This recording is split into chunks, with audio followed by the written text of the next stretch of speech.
Les Seychelles sont un véritable paradis sur Terre, menacé par l'action de l'homme et le changement climatique.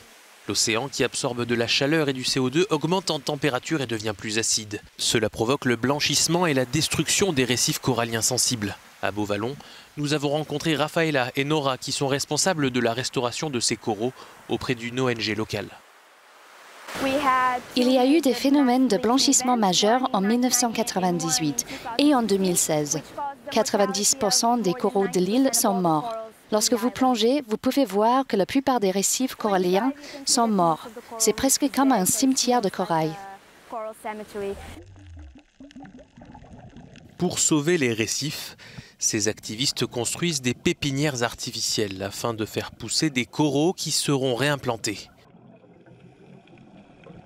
La mort des récifs peut provoquer l'effondrement de l'ensemble de l'écosystème marin, nuire à la pêche et à l'écotourisme et même menacer davantage les zones côtières.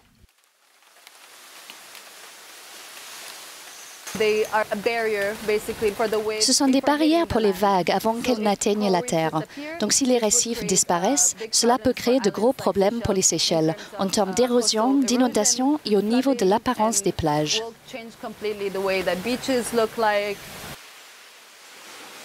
Le blanchissement des coraux n'est qu'un exemple parmi d'autres de l'impact du réchauffement des océans sur les écosystèmes marins et sur les communautés côtières du monde entier. Les experts de l'ONU ont clairement indiqué que le réchauffement planétaire au-delà de 1,5 degré allait modifier radicalement les océans, les calottes glaciaires et les glaciers. Les scientifiques appellent à une action urgente pour réduire les émissions et aider les plus vulnérables. Les tempêtes, les pluies intenses et le réchauffement des océans posent des risques existentiels aux petits États insulaires en développement où un tiers de la population vit près du rivage.